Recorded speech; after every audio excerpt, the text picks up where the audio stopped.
Hi, it's Anne here from ESCBubble, and I am so lucky today to be joined by Intelligent Music Project from Bulgaria. Morning. Hey. Hello. I was thinking, how is it possible to get so many legends in one room? And I thought, I know exactly how to do it. Speak to these guys, and they are legends. They're called a supergroup, but are they a supergroup or are they a project? We don't know. So, how's it going for you in Turin at the moment?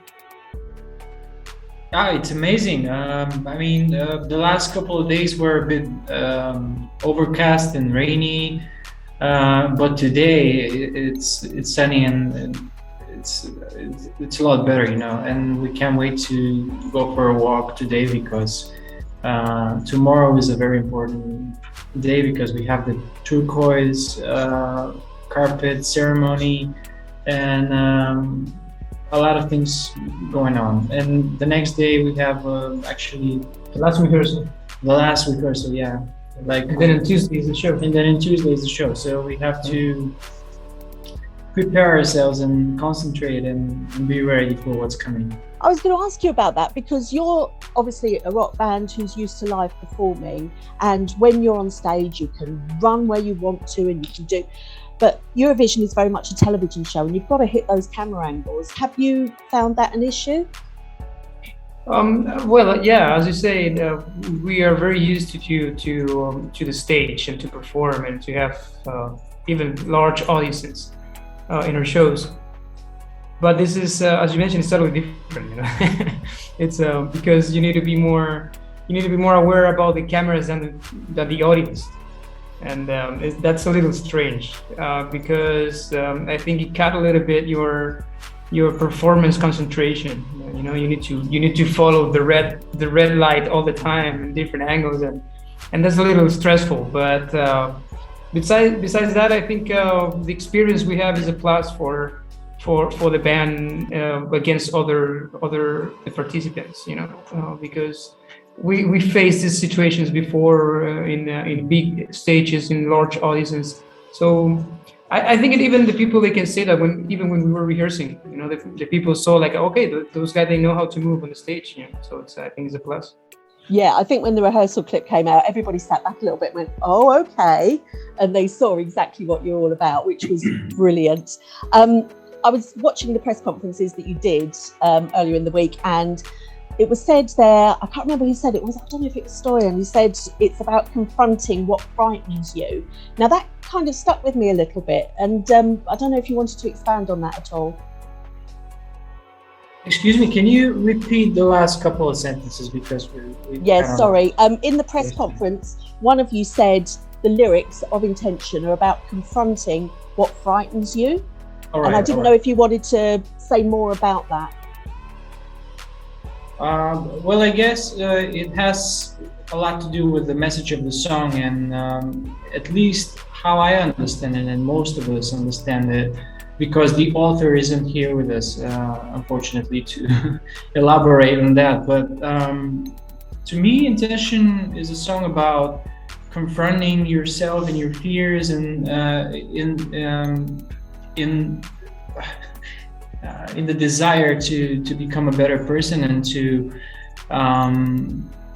strive for the good things in life, and to actually be able to spread that to other people, to encourage them to do the same, which is a pretty common message, like really in tune with the things that are happening in the world the last couple of years. Yeah, and definitely. That's what I was thinking about it. For me, it hits because of the pandemic and because we have had to confront everything. And I think that has been really difficult for a lot of people. So to have a message like this here to say that there is hope, I think is fabulous. Can we talk about your new album that's coming out in July as well? I'm very interested in this. Yeah. Actually, Intention is part of the new album, and that's why we released the song very early when the competition starts, because the song was ready. It was recorded already.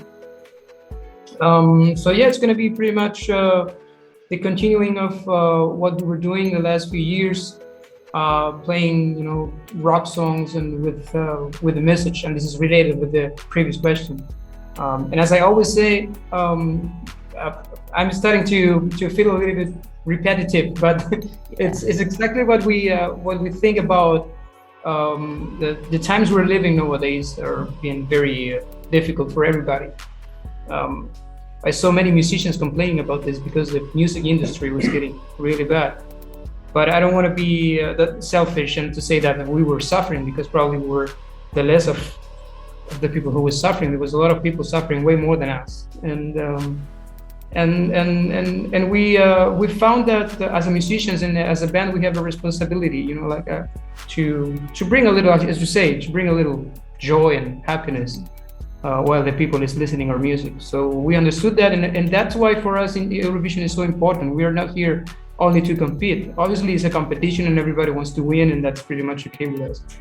But we understood that we can have the chance to and the opportunity to bring a little happiness to the people, and at least to some people, not to everybody, of course, because everybody likes our music, but at least to somebody to smile a little bit and to feel that everything is going to be okay.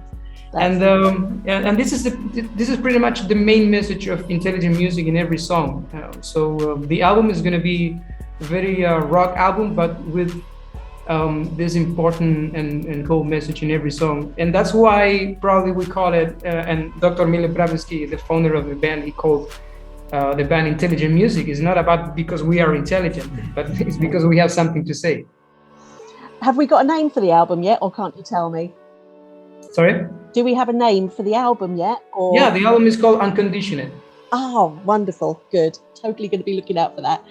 Right. I don't want to ask you the same questions that everybody asks you all the time. So thank you very much. So let's play a little game, shall we? Okay. Okay. So never have I ever. I'll ask a question. You let me know if you've done it. I'll join in as well, just to make it a bit more. Just a second. Can I translate to the other guys? I think they understood, but some of them ще играем игра, в която нещо като да осмелявам се истина или предизвикателство. Обаче тя ни пита, никога не съм правил еди какво си, който го е правил, трябва да дигне ръка. Okay? Alright, I think we figured it out. Yeah. Excellent. Right, I'll start off with, never have I ever hitchhiked. Literally just me. Ronnie, I saw a little hand go up there. No, I was kidding. Okay, we'll move on for that one. It was just me that had that sort of youth thing. Never have I ever gone skydiving. Skydiving? No, never. Yeah, I've done that. I see four hands. I see yeah. Five hands. Sorry, I didn't see you there. I think our bass player skydived, but yes. All successfully skydived? No injuries. Yeah, man. Yeah, he's still alive. Yeah. Right. Good. Never have I ever cried during a movie. Oh, come on! Yeah. That's literally just me. Okay. Sorry, we're sensitive people. Yeah. You're sensitive, but you don't cry like I do. Never have I ever sent a text to a wrong person. Oh man, no. Oh, come on. Right, there has to be a story behind those hands. No, you know what? It to me happens very often because, while you're traveling, obviously you're in contact with a lot of people because of my work, not only with Intelligent Music, but with other bands. And, you have normally emails coming from the record company, promoters and friends and people who is recording an album, blah, blah. So sometimes you're just texting something and then a message pops up. And then instead to send the message, you pop on the other conversation and you send the message to the other person. So it happens very often too. Yeah, I sent my boss a message saying, love you, babe, because I thought it was my husband. Actually the other day I was talking with my fiance and then it pops up the conversation with the construction company we have at home right now. I said, I love you, baby. And it wasn't but they might do the construction. They might do the construction quicker, Ronnie. You don't know, do you? That might work in your favour. Right. Never have I ever been to Disneyland. Oh. Yeah. Oh, I'm so jealous. Oh. That's bad. Oh, I'm so jealous. I'm like the only one who hasn't been. Right, last one, because I know you're super, super busy.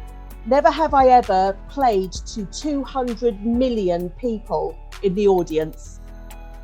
That's going to be you guys next week. That's going to be you guys. So I could say that now, but next week you'll go, 200 million, no problem. Intelligent Music Project, thank you so much for your time today. I really appreciate it. Go and rock that stage in Turin on Tuesday. Get through to the Saturday, and we'll speak to you later. Thanks so much. You rock. Thank you very much.